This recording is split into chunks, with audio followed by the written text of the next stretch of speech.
Meanwhile, Vladimir Putin makes clear one of his obsessions during that joint press conference with President Trump.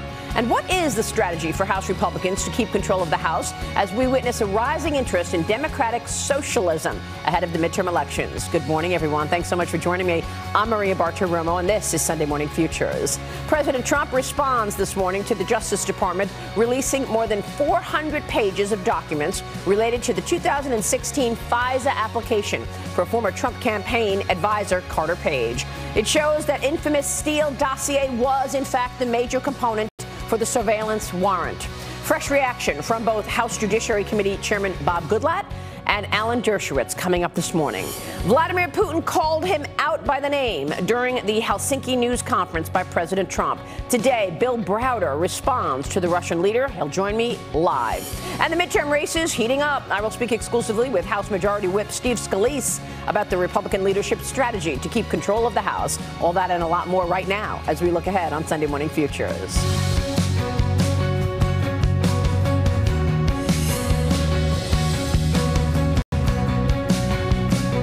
And top of the news right now, the Justice Department making its first public disclosure of a highly sensitive FISA request by releasing the heavily redacted version of the documents relating to that FISA warrant against former Trump campaign foreign policy advisor Carter Page. The 400-plus pages were released as a result of lawsuits filed by several media organizations, including Judicial Watch. The documents reveal major components in the FBI surveillance requests leading up to the 2016 presidential election. They were memos written by Christopher Steele. That is what they used to get the warrant. The former British intelligence officer hired by a research firm working for Trump's opponent, Hillary Clinton. The president reacting on Twitter early this morning, saying this: congratulations to @Judicial Watch and @Tom Fitton on being successful in getting the Carter Page FISA documents. As usual, they are ridiculously heavily redacted, but confirm with little doubt that the Department of Justice and the FBI misled the courts, witch hunt, rigged, a scam. The president later tweeted this: looking more and more like the Trump campaign for president was illegally being spied upon, surveillance for the political gain of crooked Hillary Clinton and the DNC. Ask her how that worked out. She did better with crazy Bernie. Republicans must get tough now, an illegal scam. Joining me right now with his first reaction to all of this is House Judiciary Committee Chairman and Virginia Republican Congressman Bob Goodlatte. Mr. Chairman, it's good to see you this morning. Thanks so much for joining us. Good morning, Maria. It's good to be with you. Well, what strikes me about all of these documents that I've been looking at all morning is all of the redactions on every page. Major black lines redacted. So tell us, what did we learn from this FISA warrant? Well, we certainly learned that there is a serious problem with the FBI presenting to the FISA court an application for a search warrant against a United States citizen, and then followed by 3 renewals when they were basing it on a very flawed document, the so-called Steele dossier that has never been verified. Even after all of this came out, they attempted to verify it and failed. So that's number one. Number two, I have had the opportunity, as have a few other members of the House of Representatives, the opportunity to read these FISA warrant applications without all of those redactions. There are only a few redactions in the document that I reviewed, and I think it is critically important that the American people have the opportunity to see most of the rest of those documents. We want to make sure that we're protecting sources. We want to make sure that we're protecting methods that are used in investigations. But most of the information that is redacted in that report should easily be seen by the American people. They can judge for themselves, but I will tell you it does not support the issuance of a warrant against Mr. Page. So what will be done about it? Well, certainly this is a big development for the investigation that I, as chairman of the Judiciary Committee, Trey Gowdy, as chairman of the Oversight and Government Reform Committee, have been pursuing now for the last 9 months because, as you know, at each step in that process, the FBI has objected to our looking into this matter because they claim it's part of an ongoing investigation. And we have said all along we're not interested in looking at the substance of anything that Mr. Mueller does find in his investigation. We don't want to interfere with that, but we do want to see how this investigation was was launched and how it contrasts with the shocking way that they handled the Hillary Clinton email investigation. So that is an absolutely critical aspect of this, and now we have a federal judge who agrees that information regarding that investigation can and should be made public and has ordered it to be made public.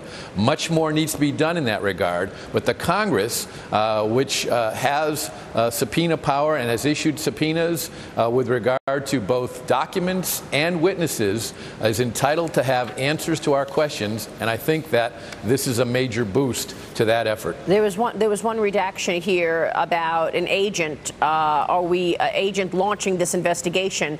Are we assuming that that is Peter Strzok, who's also his name redacted in this warrant?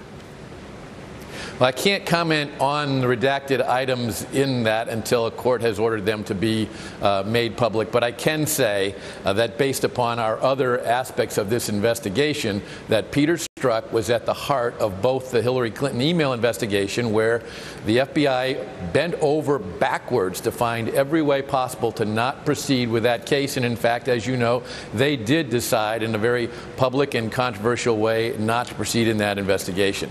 And he was also at the heart of the beginning of this investigation into so-called Trump campaign Russia collusion. I want to know what this tells us about the Robert Mueller probe, because you go back to Carter Page, and here's the guy who was actually wiretapped and surveilled. If Carter Page was an agent of a foreign power working for the Russians, why is he still running around free? Why are there no charges against Carter Page? And by the way, what does that say about Comey, McCabe, Yates, Rosenstein, and the others who repeatedly certified to the court that he was an agent of foreign power? Why has he not been charged then? Well, excellent question. He was surveilled for a solid year, 3-month increments with 3 renewals, and I don't believe they found anything with regard to him. I cannot speak for him, and I can't speak for Special Counsel Mueller. And as I've said before, he has been charged with a responsibility to carry out, and if he finds evidence of collusion between the Trump campaign and Russia, he should bring it forward. This investigation is now more than 2 years old, and it is, I think, he's only been on the job for a little over a year, but this was going on for almost a year before he came on the scene.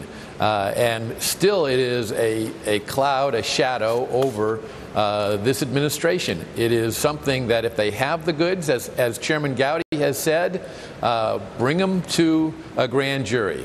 If you don't, let's let the world know that they don't have that evidence. I want to run for you what Senator Rand Paul said on Fox News this past week, because I'm wondering if this information and all that we're gleaning from all of this, whether it's the FISA warrant or your interactions with Peter Strzok and Lisa Page, which I'm going to get to, if that is going to dictate where the Robert Mueller investigation goes. You would think that it would, since his mandate is collusion with the Russians. Here's what Senator Rand Paul said about all of this week on Fox News. Listen to this, Mr. Chairman.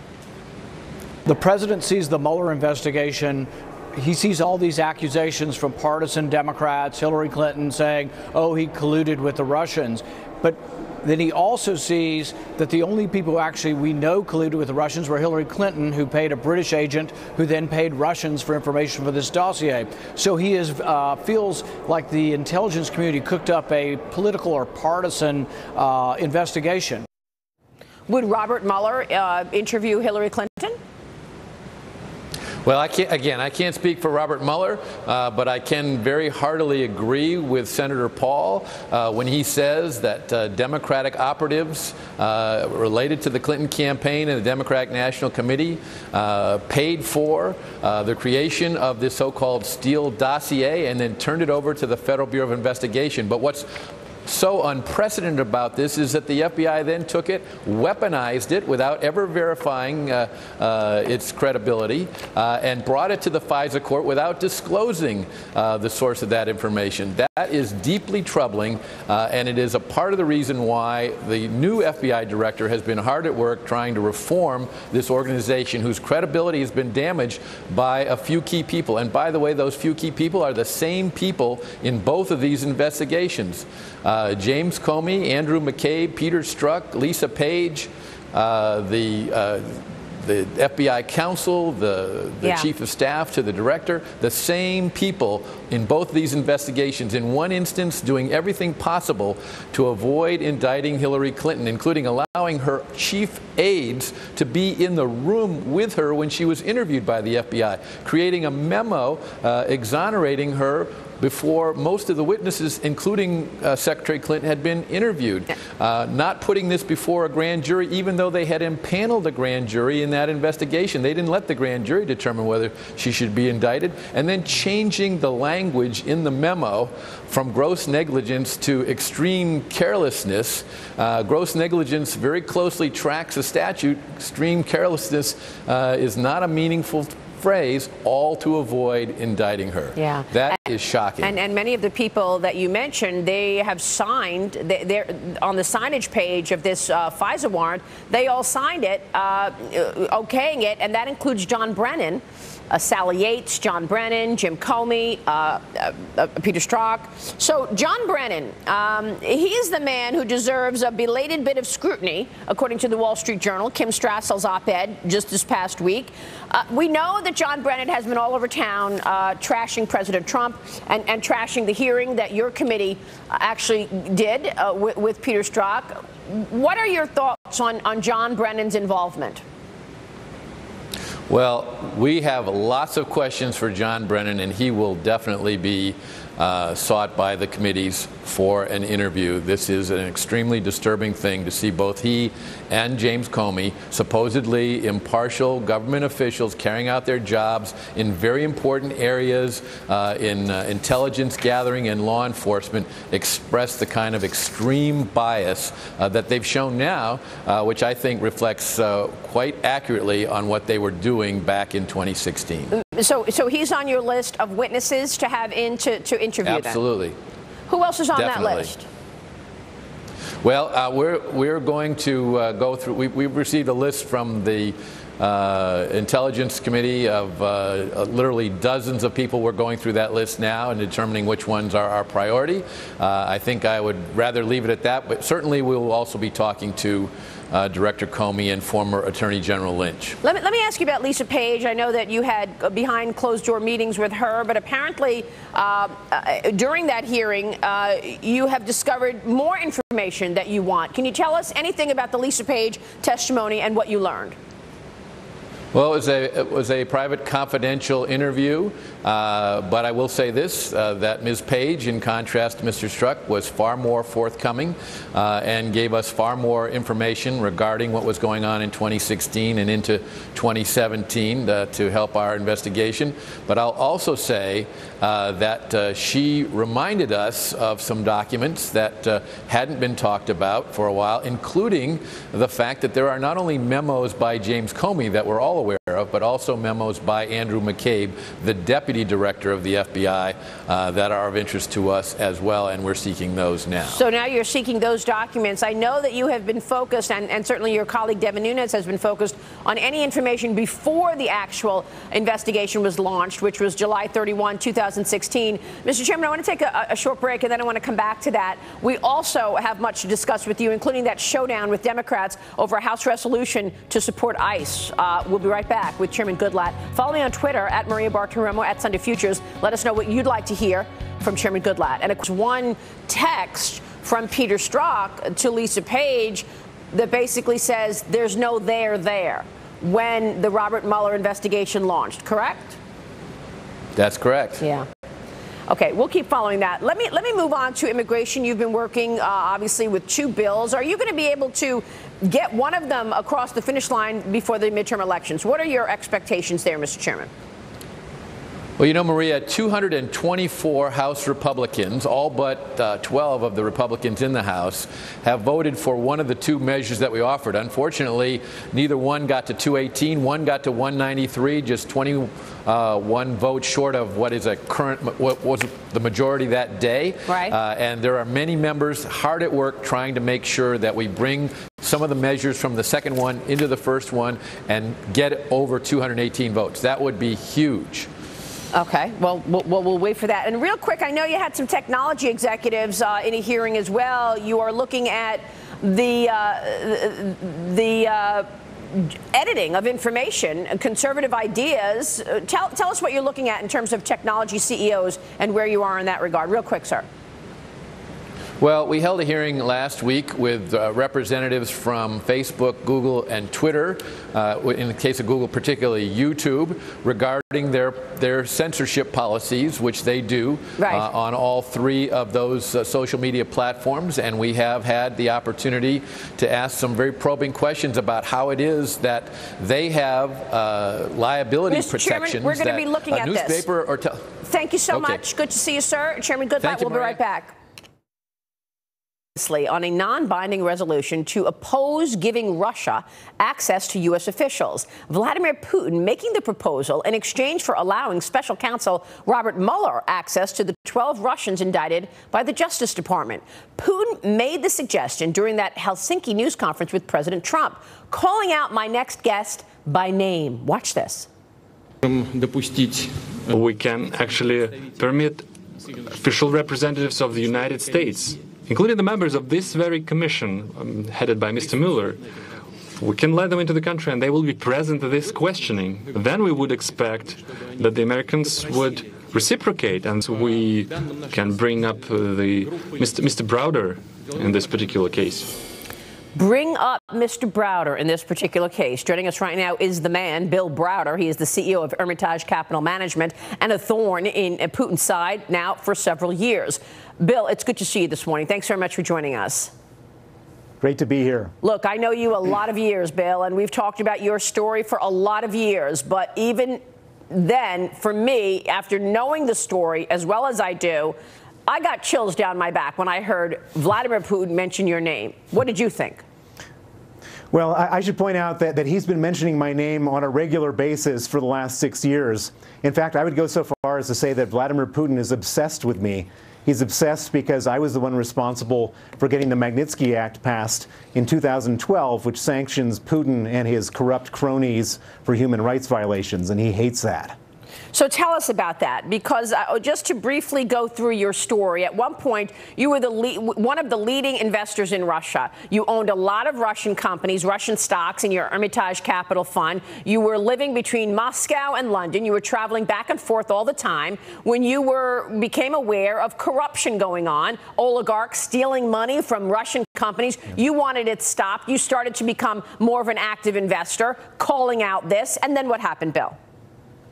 Well, so after exposing corruption in these big companies like Gazprom, Putin expelled me from the country, declared me a threat to national security. The police then raided my offices in Moscow, seized all my documents. I had a young lawyer named Sergei Magnitsky start to investigate, and he figured out that they seized those documents to steal $230 million of taxes that we paid to the Russian government. He exposed it. He was then arrested by some of the people he exposed, put in pretrial detention, tortured for 358 days, and then killed at the age of 37 in a Russian prison on November 16th, 2009. Wow. And since then, I put aside everything else I'm doing on a mission to get justice for Sergei Magnitsky, which has resulted in the Magnitsky Act, which Putin hates me so much for. And the Magnitsky Act basically protects companies and punishes those who try to have fraud and stealing of the wealth by the oligarchs. And Putin is upset by that. Let's show you the Wall Street Journal editorial board wrote a piece about you this weekend saying Donald Trump meet Bill Browder. It begins like this. Vladimir Putin knows what he wants from Donald Trump, and one priority is help in silencing businessman and human rights advocate Bill Browder. Someone should tell Mr. Trump that he and Mr. Browder were both targeted by Fusion GPS, the political gun for hire that midwife the Steele dossier in 2016. Tell us what happened with you and Fusion GPS, Bill. So just a little bit of background on the story. So the Department of Justice discovered that that there was some of the money from the Magnitsky case in New York. They opened up a criminal case against a Russian oligarch, and Fusion GPS came in to work for the Russian oligarch, for Natalia Veselnitskaya, who is the Russian oligarch's lawyer. So Fusion GPS, the firm that did the Trump dossier, started to do a smear campaign on me. And they put together all of Natalia Veselnitskaya's talking points about me for the Trump Tower meeting where she went in to speak with Donald Trump Jr. And I would deduce that Fusion GPS and Glenn Simpson therefore put together the same talking points for Vladimir Putin because they were the same talking points in Trump Tower. So in that Helsinki meeting last week, Vladimir Putin said a whole bunch of stuff about me. And as far as I can tell, I think that those talking points came from Glenn Simpson. Well, the Senate voted down any idea that the Russians would be able to question you. And Donald Trump obviously agreed with that. So that's not happening. But I've seen some of your quotes in the press. You're afraid that if, in fact, that were to happen, you're a dead man. Well, basically, even if there's only a 1% chance of it happening, if I get handed over to the Russians and to Vladimir Putin, I will be killed. There's no question about it. They made death threats on a number of occasions. A number of other people connected to this case have either been killed or attempted to be killed. Vladimir Putin wants me dead. This is not. This is a very serious matter. Now, the charges that he levels against you, which were all debunked, we should say, but he says you avoided taxes in Russia and in the U.S. and that you gave hundreds of millions of dollars to Hillary Clinton. Your reaction? Well, he's been throwing out charges against me like candy. These particular charges have been analyzed by the U.S. Department of Justice, by the British government, by Interpol, by the German government, and have all been rejected outright. It's just complete nonsense. In terms of the Hillary Clinton campaign contributions, I've given zero contributions to Hillary Clinton in any campaign. I do not make U.S. campaign contributions. And in fact, this $400 million number that he threw out, they then walked back to 400,000 the next day, and the real number is zero. You know, it's an interesting situation because when you look at the past in terms of Vladimir Putin, there's your story, there's Mikhail Khodorkovsky, Garry Kasparov, the chess champion, was thrown in jail, not to mention the endless number of murders of journalists in Russia and enemies of Putin.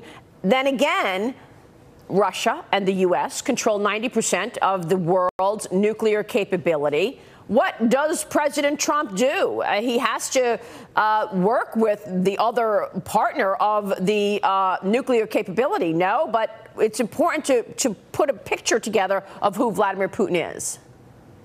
Well, I think that President Trump should do what Ronald Reagan did.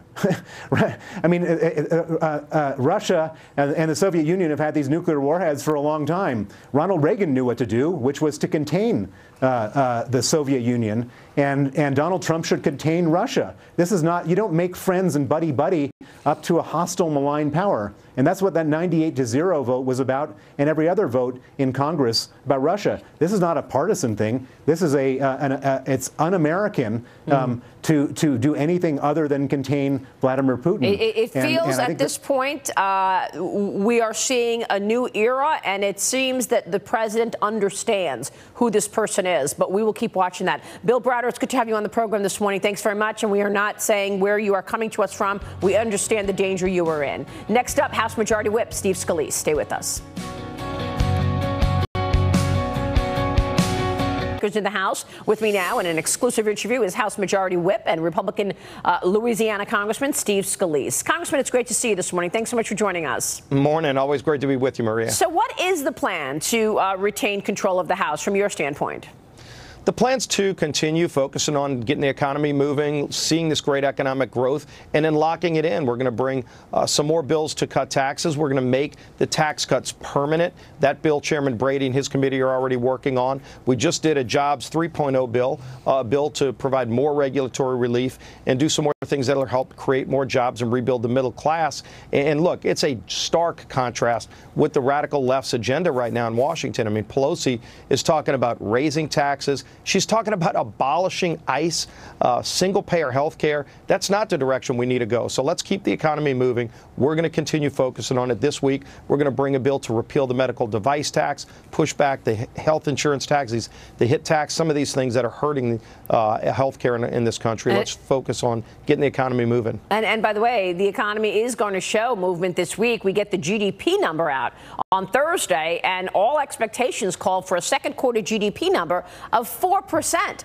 largely as a result of some of the rollback in regulations and the tax cut plan. I want to talk about what the Democrats, though, are going to do in response to that.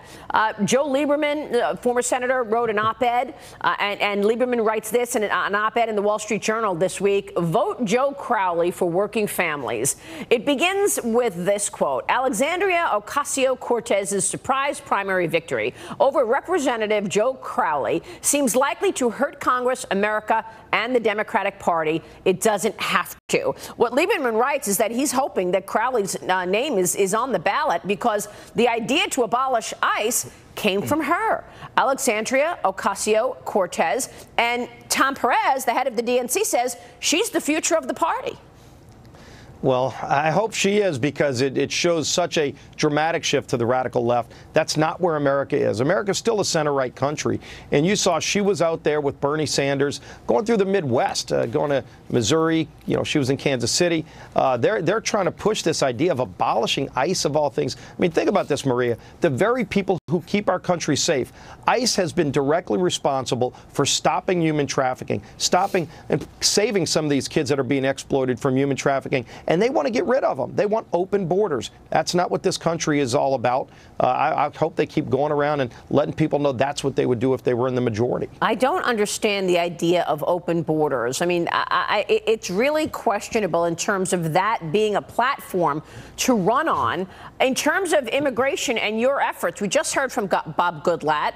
Are you going to be able to come up with a plan that protects the DACA recipients, but also protects this country with the proper security in terms of securing the borders? Well, Maria, we've had two different bills we brought to the floor that would do just that.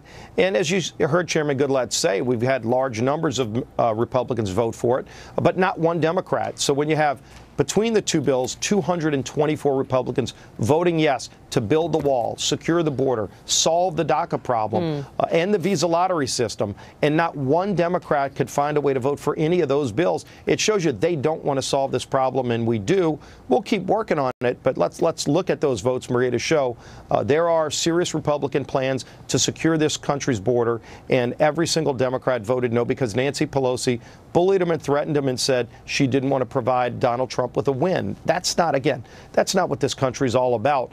Some of the great things President Trump has done, working with us to cut taxes, to get the economy moving, to bring regulations under control, it's actually working. They should want to join with us to keep that going. To be opposed to the things that are helping rebuild our middle class is a losing strategy for Democrats. And in a also foreign policy, you look at some of the outcomes that have come. Jim Mattis apparently saying that the NATO meeting was among the most successful meetings that he's ever seen. Your thoughts on the president's relationship with Vladimir Putin and what the U.S. needs to do with Russia, given these horrible stories we just heard about Putin from Bill Browder? Yeah, Putin is a bad guy. He's not our friend. I think what you got to look at are the actions that President Trump has taken to stand up against Putin and to stand up against Russia, and they're significant, Maria. If you start with the Ukraine, they're our friend in Eastern Europe.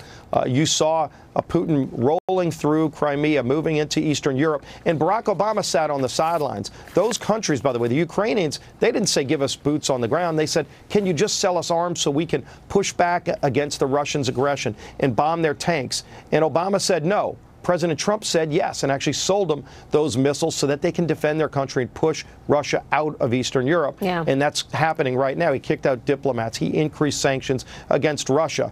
That's standing up to Russia. We need to keep reminding Russia they're not our friend. They need to get out of Syria. They need to stop allying with some of these rogue countries. Kevin Brady was on this program last week, the chairman of the House Ways and Means Committee. He said he's going to try to get a vote on tax cuts 2.0 to the floor in September. Do you think you'll need Democratic support here?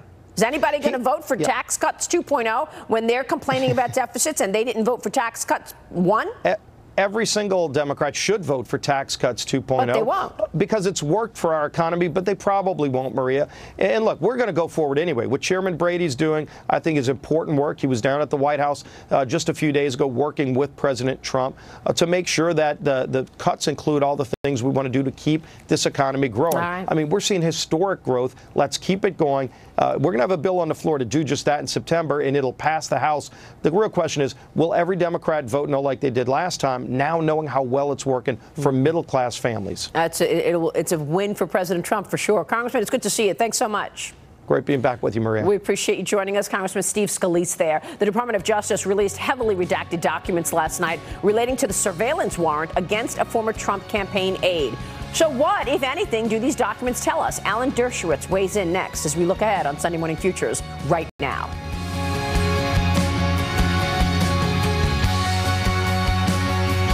Today, the Justice Department released top secret documents on the FISA warrant sought for the Trump campaign aide Carter Page. The release of the heavily redacted 412-page report comes in response to several Freedom of Information lawsuits. It shows the FBI relied on the discredited Steele dossier as a major component to apply for a surveillance warrant on Carter Page. For his part, Page is maintaining his innocence. My next guest is the author of the new book, The Case Against Impeaching Trump. Harvard Law Professor Emeritus Alan Dershowitz joins me right now. And Alan, it's good to see you this morning. Your reaction to what we've received in terms of this FISA warrant, which is heavily redacted, every page, massive black spots. What do you think? Well, I'm used to seeing redacted information.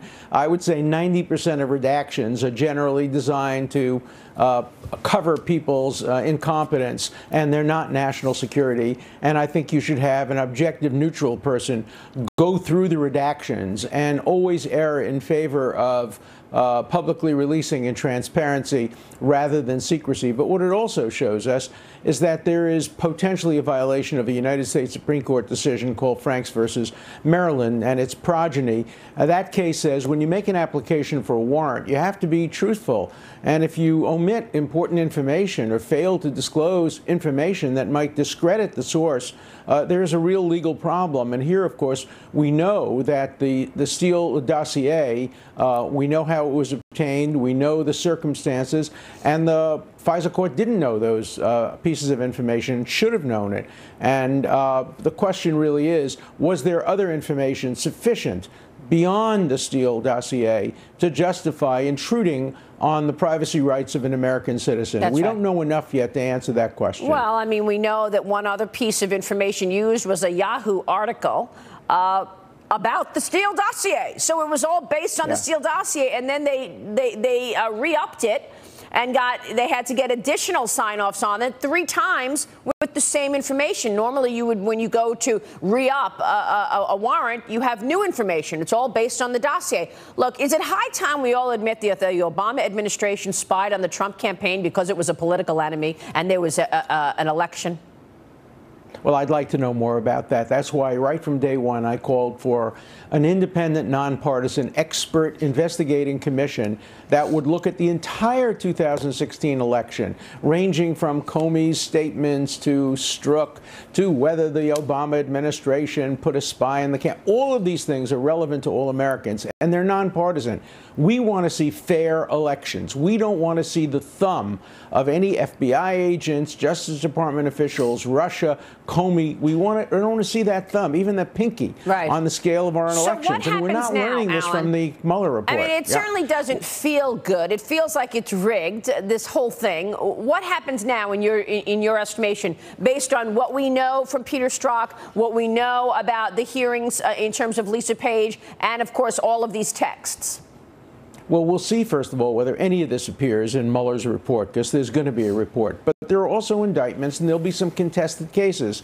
And in the contested cases, lawyers have a gold mine to work with, defense lawyers, challenging this FISA application, challenging Strzok's objectivity. All of this will become a basis for legal proceedings and legal challenges. We've already seen Judge Ellis in Virginia question the special counsel.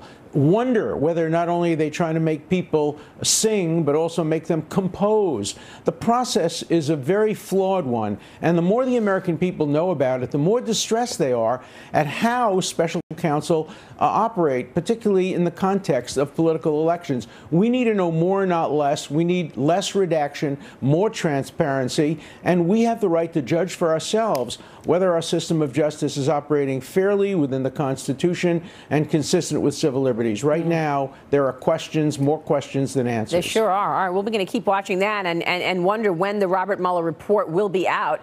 We're waiting on that, of course. Good to see you, Alan. Thanks very much for weighing in this morning. Oh, thank you so much. Alan Dershowitz joining us. We'll be right back with our all-star panel on all of that. Back in a minute. On that, Ed Rollins is a former Reagan-Bush campaign manager. James Freeman is an assistant editor for the Wall Street Journal editorial page. Both are Fox News contributors, and it is a pleasure to see you both. Thank you. Good to see you. Your reaction to what we've heard this morning, Ed Rollins. The truth of the matter is what we've discovered with this document and the Strzok testimony, what have you. Hillary was never a target of any investigation. I mean, Strzok admitted that. She was never under investigation.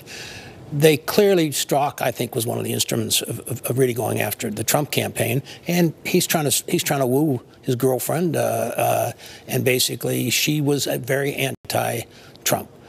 Brennan was an anti-Trump person, and my sense is that they used this idiotic document that was an opposition research document to go violate the FISA rules and all the rest of it. And this whole thing got started. Carter Page is not an operative for the Soviet Union. The problem was the Trump campaign did not have the big, significant foreign policy people. These were all kinds of fringe players, and I think to a certain extent they got Paul Manafort on past sins. Right. That'll all be the next week's trial will start. But I think the reality is there was no there, and the American public. That was one of the texts. Right. There's no there. So there. Peter Strzok said it. But you mentioned Carter Page. If Carter Page was an agent of foreign power, why is he still running around with no charges, James? I mean, there are no charges. Right. It's been 2 years now. And as you mentioned, a lot of black marker, a lot of redactions in these documents. But one thing that does come through is it appears that the dossier was central to it. And when they weren't relying on the dossier, they were appealing to the authority of Yahoo News without pointing out that that was a Steele story as well in terms of the source. Now, why do they continue to say that Steele is credible after they even acknowledge in their reapplications that he didn't do as he was told and he was sharing information with the media? That's a question. So I think this is another argument for the president to declassify everything. Get it out there. Enough of the redactions. Let's see the whole FISA applications. Let's see what are known as the Woods notes, where the FBI goes through and figures out what they can put in the FISA document. Yeah. We need to see where this came from. And the editorial report did an op-ed on that, asking the president to actually make sure that you declassify these documents. Is this going to hurt the Dems in the midterms? I think it will, because they're arguing things that aren't valid to the American public. And equally as important, their party's getting so far to the left that if Republicans who have a lot of open seats and a lot of challenge seats, if they go out and talk about the president's programs of getting the economy moving, what have you, they'll do fine. But they can't make it a national campaign. They got to make it a local campaign. Right. And we're going to get the GDP number out on Thursday, James, and it may very well show 4% growth. The outcomes that this president has had are very positive, and they're insane over it. Yeah, well, going back to how 2 years later there's nothing on Carter Page. 2 years later, we're asked to believe that this was some secret Russian plot to revive the American economy and rebuild the U.S. military and strengthen Ukraine to resist Russian expansionism. So it gets harder and harder to believe. And I think the president and his Republican allies in Congress have a pretty strong case on the economy. The one thing is the Russians were trying to play here, and they have tried to play here for a long time, and they got more publicity this time because there were all these investigations. Yeah, and because they tried to implicate Trump in it. We know Russia has been trying to undermine the West for a long time. And not effective. Trump had nothing to do with it. Great to see you both. Thank you so much. Have a great day, everybody. I'll see you next week. For years, I've trained dogs